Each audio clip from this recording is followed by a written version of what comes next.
Asthma, जिसको दमा भी बोला जाता है, या फिर सामान्य भाषा में श्वास लेने में तकलीफ, सांस भरना चालू हो जाएगी, एकदम से श्वास फूलना चालू हो जाए, ये क्यों हो जाता है?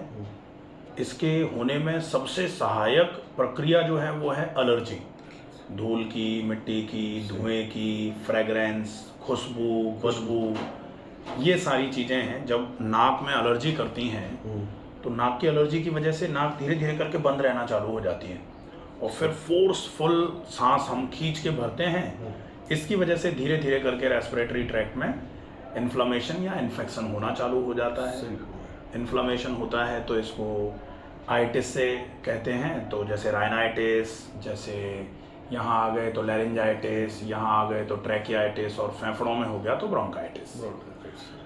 जब ये एलर्जिक हो जाता है तो जब भी एलर्जी होगी, धूल मिट्टी धुआं होगा, तब ये ट्रिगर होगा, अदरवाइज ये ठीक बना रहता है। तो ट्रिगर जब हो जाए ऐसे समय में क्या करना है, और अस्थमा के लिए सामान्य तौर पर हम क्या क्या वो चीज़ें हैं जो रेगुलर घर में करते ही रहें। तो जब रेगुलर चीज़ें करते रहेंगे तब ये समझ में आएगा कि अस्थमा सिर्फ एलर्जी की प्रॉब्लम थी और धीरे धीरे धीरे धीरे करके अस्थमा में पूरा आराम होना चालू हो जाएगा। हाँ, अब हम ये देखेंगे कि अस्थमा के ट्रीटमेंट में कौन सी चीज़ों का ध्यान रखना होता है। तो सबसे पहले तो फेफड़ों की ताकत बढ़ाना बहुत ज़रूरी है। तो किसी भी चीज़ की ताकत बढ़ाने के लिए सबसे पहले शरीर का शोधन आवश्यक होता है, शरीर की शुद्धि।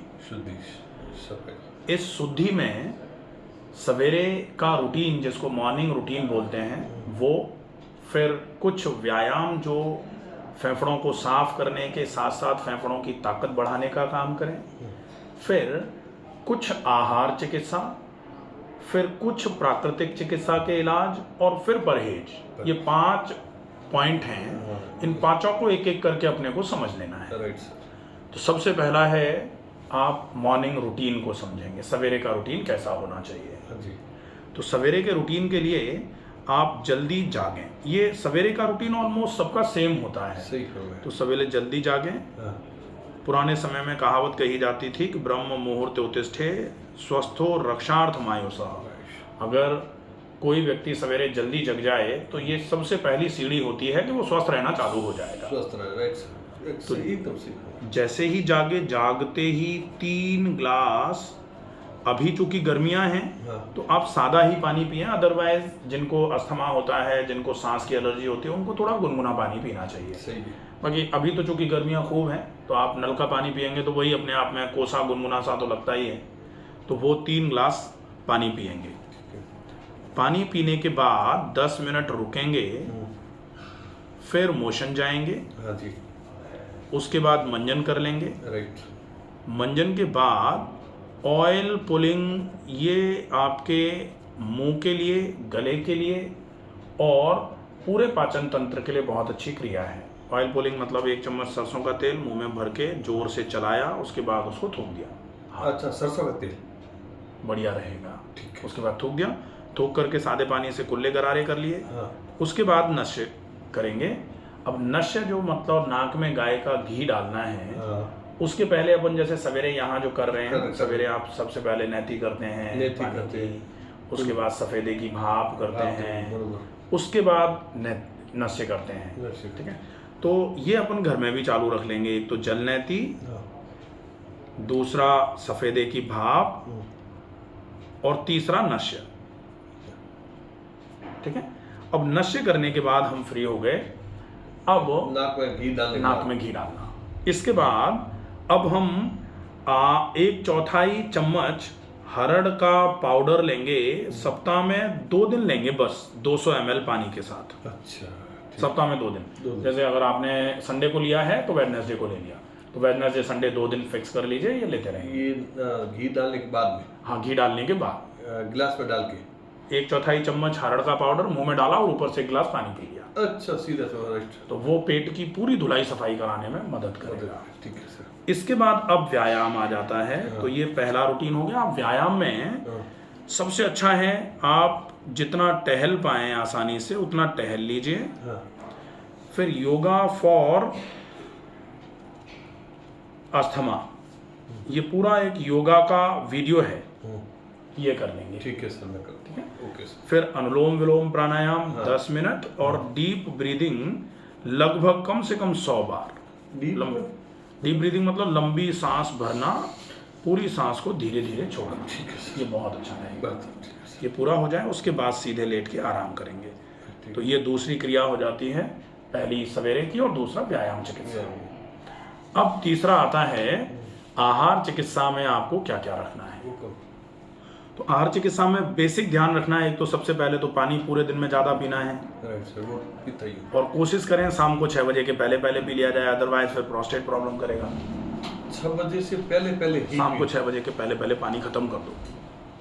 उसके बाद अगर पानी पीने का मन करे तो 1-2 घूंट ही पियो।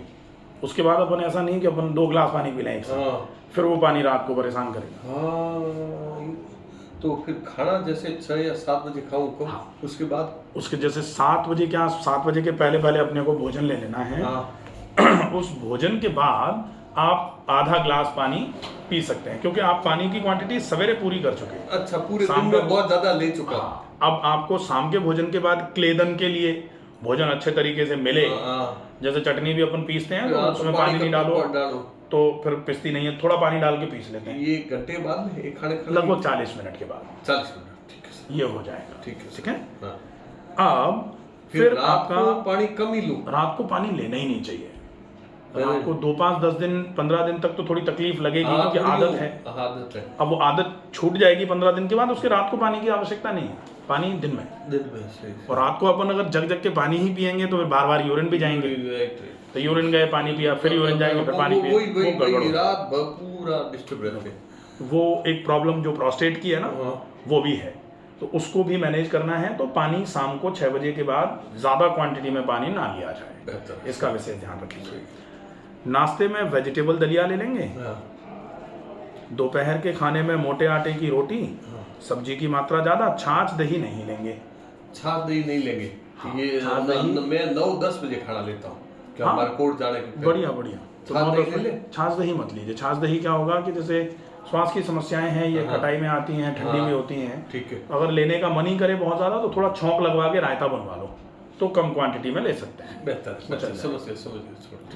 फिर दोपहर और शाम के खाने के बीच में आप एक बार तो कोई भी जूस ले लें, और एक बार अपन अगर जैसे पॉसिबल हो जाए ना तो अपन फल ले लें दोपहर और शाम के खाने के बीच में।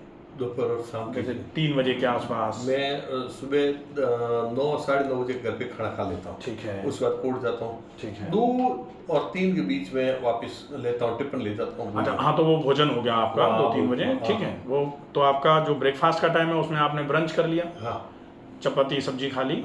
उसके बाद फिर 2 बजे आप टिफिन लेके जा रहे हैं, वो ले लिया आपने। और उसके बाद 4 बजे फिर आप सीधा एक फल खा लो, और फिर उसके बाद फिर 7 बजे आप डिनर ले लो। ये अच्छा रहेगा। डिनर में मोटे आटे की रोटी, सब्जी की क्वांटिटी ज़्यादा, सब्जी ज़्यादा खाएंगे, रोटी अपन चाहें तो एक ही खा सकते हैं डिनर में, बढ़िया रहेगा। और रात को सोने के पहले तुलसी, अदरक और मुलैठी, इनको पानी में डाल के उबाल के इसका काढ़ा ले लेंगे। ये अस्थमा के लिए बहुत अच्छा रहता है। सही है सर। ठीक है। तो ये हो जाएगा आहार चिकित्सा। दूध तो नहीं लेना, दूध नहीं लेना है। फिर जो परहेज है वो परहेज रहेगा आपका, कैसे भी करके ठंडी और खट्टी चीज़ों से परहेज किया जाए। सबसे पहले रात को पानी से परहेज किया जाए। धूल मिट्टी धुआं जहाँ है वहाँ ज़्यादा देर अपने को रुकना नहीं है, ये परहेज में आएगा। और लेथार्जिक लाइफस्टाइल परहेज में है, थोड़ा बहुत व्यायाम करते रहना है। बिल्कुल आरामदायक जीवन शैली जो है ना वो रोग बढ़ाने का काम करती है, वो नुकसान करेगी। तो ये हो जाएगा। अब अपना रह गया जीवन शैली के परिवर्तन। तो जीवन शैली के परिवर्तनों में एक तो अस्थमा है तो फेफड़ों की ताकत बढ़ानी है। तो अपन ये हमेशा के लिए सुचारू कर दें इस चीज़ को कि लंबी गहरी सांस भरनी है और भरी गई सांस को धीरे धीरे छोड़ना है। तो फेफड़ों, आजकल क्या हो रहा है, बैठे हैं तो सांस भी बिल्कुल ऐसे बिल्कुल धीरे धीरे सैलो ब्रीदिंग हो गई, उथला श्वसन जिसको बोलते हैं। कोई भारी काम कर लिया जाए तो अपने आप दम उखड़ जाती है ना, उखड़ जाती एक है, हाँ सांस भाई लेनी पड़ती है। एकदम उखड़ जाती हाँ। है एकदम। तो वो जो उखड़ रही है हाँ। वो उखड़े नहीं, इसके लिए क्या करना हो, जैसे किसी को आदत है 50 किलो वजन उठाने की रोज, उसको तो उसकी दम नहीं उखड़ेगी 50 उठाने में। लेकिन किसी की आदत 5 किलो ही उठाने की है, उसको कहो 40 किलो ही उठा ले, तो 40 किलो में ही उसकी दम उखड़ जाएगी। कर जाएगी। तो अपने को आदत अपनी बना ली है, लेनी है। लंबी सांस लेना और छोड़ना, लंबी सांस लेना, ये सुबह से लेके शाम तक मतलब यही रखना। जब भी आप फोकस करें हाँ। ब्रीदिंग पे, आप लंबी गहरी सांस भर छोड़ लो, फिर फोकस छूट गया कोई बात नहीं, लेकिन जब भी फिर से मन आए श्वास पर, फिर लंबी गहरी लेना चालू कर दिया। वैसे तो ये कहा जाता है कि श्वास में ही जीवन निहित है। हुक्म जैसे कछुआ धीमी गति से श्वास भरता है तो लंबी आयु जीता है, जीता है, और खरगोश, तेज होता तो अल्पायु, कुत्ता। हाँ अल्पायु।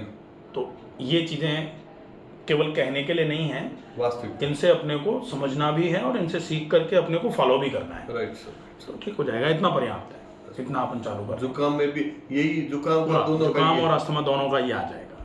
बस। ठीक है। और ये अपने आप को पेट अपने आप पूरा अपन हाँ। हरण उसी लिए लिया है, क्योंकि शुद्धि तो सबसे पहले जरूरी है किसी भी बीमारी के इलाज में। ठीक रहेगा। ठीक है। ठीक है सर। ये